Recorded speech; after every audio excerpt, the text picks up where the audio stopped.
ಕಳೆದ ಹಲವು ತಿಂಗಳುಗಳಿಂದ ಟೊಮ್ಯಾಟೋನ ಬೆಲೆ ಮುಗಿಲು ಮುಟ್ಟಿದೆ. ಆದರೆ ಹವಾಮಾನದ ವೈಪರೀತ್ಯದಿಂದ ಟೊಮ್ಯಾಟೋನ ಬೆಳೆಗೆ ಬಹಳ ಪ್ರಭಾವ ಬೀರುತ್ತದೆ ಮತ್ತು ಇದರಿಂದ ರೈತನಿಗೆ ಅವನ ಶ್ರಮಕ್ಕೆ ತಕ್ಕ ಪ್ರತಿಫಲ ಸಿಗುವುದಿಲ್ಲ. ಹಾಗಾದ್ರೆ ಈ ನಷ್ಟದಿಂದ ರೈತನನ್ನು ಕಾಪಾಡುವವರು ಯಾರು? ಪ್ರಸ್ತುತಪಡಿಸಲಾಗುತ್ತಿದೆ ಬಾಯರ್ ಸೆಮಿನೀಸ್ ಅವರ 8323 ಮಿಶ್ರತಳಿ ಟೊಮ್ಯಾಟೊ. ಹವಾಮಾನ ಎಷ್ಟೇ ಕಷ್ಟಗಳನ್ನು ಕೊಡಲಿ ಬೆಳೆದೇ ತಿರುತ್ತೇನೆಂಬ ಹಠವಿರಲಿ. ವಿಪುಲ ಉತ್ಪಾದನೆಯೊಂದಿಗೆ 8323 ಅಧಿಕ ಇಳುವರಿ ನೀಡುತ್ತದೆ. ಏನೇ ಕಷ್ಟಗಳು ಬಂದರೂ ಪ್ರತಿ ಬಾರಿಯೂ ನಿಮಗೆ ಸಿಗುತ್ತದೆ ಅದೇ ಬಣ್ಣ ಮತ್ತು ಆಕಾರ.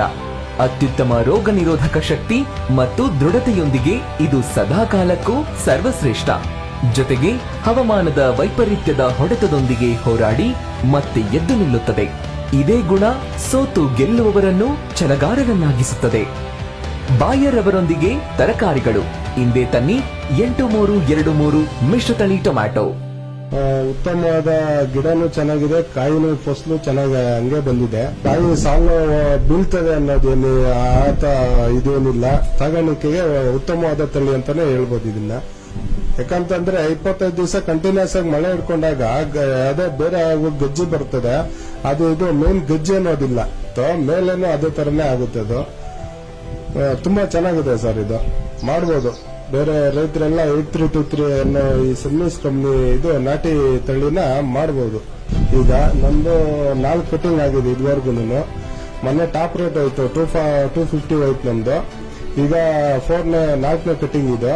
ಈಗ ಅಪ್ರಾಕ್ಸಿಮೇಟ್ 150 ಬಾಕ್ಸ್ ಬರ್ಬೋದು ಅನ್ಕೊಂಡಿದೀನಿ ಇವತ್ತು ನಾನು. ಈಗ ಕಾಯಿ ಕಟಾವ್ ಮಾಡ್ತಾ ಇದೀನಿ ನಾವೀಗ. ಬರುತ್ತೆ ರೆಡ್ ಕಲರ್ ಎಲ್ಲ ಬರುತ್ತೆ. ಈ ಗಿಡ ಡೆವಲಪ್ಮೆಂಟ್ ಚೆನ್ನಾಗಿರುತ್ತೆ. ಏನಂದ್ರೆ ಈ ಬೇಸಿಗೆಗಾಗ್ಲಿ ಮಳೆಗಾಲಕ್ಕಾಗ್ಲಿ ಚೆನ್ನಾಗಿ ಡೆವಲಪ್ಮೆಂಟ್ ಬರುತ್ತೆ. 6 ಅಡಿ ಬರುತ್ತೆ. ದೂರ ಸಾಗಾಣಿಕೆಗೆ ಒಳ್ಳೆ ಉತ್ತಮವಾದ ಗಿಡ. ಮತ್ತೆ ನಾವಿವಾಗ ನಮ್ದು ಕ್ಲಿಕ್ ನಮ್ ಚೆನ್ನಾಗಿ ಆಗಿರೋದ್ರಿಂದ 2 ವರ್ಷದಿಂದ ಕಾಯಿ ಮಿತು ಬರಲ್ಲ, ಒಳ್ಳೆ ಕ್ವಾಲಿಟಿ ಇರುತ್ತೆ. ಮತ್ತೆ ಈ ಕಾಯಿ ಶೈನಿಂಗ್ ಎಲ್ಲ ಚೆನ್ನಾಗಿರುತ್ತೆ. ಒಂದು 20 ದಿವಸದಿಂದ ಮಳೆ ಆಗಿದೆ. ಈಗ 20 ದಿವಸದಿಂದ ಮಳೆ ಆಗಿನೂ ಗಿಡ ಶೇಡ್ ಆಗಿಲ್ಲ. ನಾವು ಈಗ ನೋಡಿ 4-5 ಪಿಕ್ಕಿಂಗ್ 4 ಸತಿ ಕಾಯಿ ಹಣ್ಣು ಬಿಡಿಸಿದೀವಿ. ಮೇಲೇನು ಬಿಡ್ತಾ ಇದೆ, ಮತ್ತೆ ಸುಳಿ ಆಕ್ಟಿವೇಟ್ ಚೆನ್ನಾಗಿದೆ. ಇನ್ನ ಒಂದು 3 ತಿಂಗಳ ಕಾಯಿ ಕೀಳ್ತೀವಿ ನಾವು. ಕಟಿಂಗ್ ಚೆನ್ನಾಗಿದೆ, ರೈತರೆಲ್ಲ ಇದನ್ನೇ ಮಾಡಬಹುದು. ಗಿಡ ಚೆನ್ನಾಗುತ್ತೆ. ಕಾಯಿ ನೋಡಿ ಯಾವ ತರ ಸೈಜ್ ಇದೆ, ಮತ್ತೆ ತೊಟ್ಟು ಅಷ್ಟೇ ಎಷ್ಟು ನೀಟಾಗಿ ಬಂದಿದೆ. ಇದು ಕಾಯಿ ಶೈನಿಂಗ್ ಆಗ್ಲಿ, ಒಂದು ಶೇಪ್ ಆಗ್ಲಿ ತುಂಬಾ ಚೆನ್ನಾಗಿ ಬಂದಿದೆ. ಇದು 4ನೇ ಕಟಿಂಗ್. ಇದು ತುಂಬಾ ಒಳ್ಳೆ ಸೈಜ್ ಇದೆ. ಇದು ಕಾಯಿ ಒಳ್ಳೆ ಶೈನಿಂಗ್ ಬರುತ್ತೆ. ರೈತರು ದೂರದ ಸಾಗಾಣಿಕೆಗೆ ತುಂಬಾ ಉತ್ತಮವಾದ ತಳಿ. 8323 ನಾರು ಇದೆಯೋ ಬೀಜ ಇದೆಯೋ ಅಂತ ಎಲ್ಲರೂ ಬರ್ತಾರೆ. 8323 ಬೆಳೆ ಬೆಳೆದಿದ್ರು. ಅದರಲ್ಲಿ ಒಂದು 20ರಿಂದ 25 ದಿವಸ ಜಡಿ ಮಳೆ ಇದ್ರು ಕೂಡ ಇದರಲ್ಲಿ ಅಂಗಮಾರಿ, ಚುಕ್ಕೆ, ಮಚ್ಚೆ, ಕಾಯಿ ಗಿಚ್ಚಿ ಅಂತ ಅದು ಯಾವುದು ಇದರಲ್ಲಿ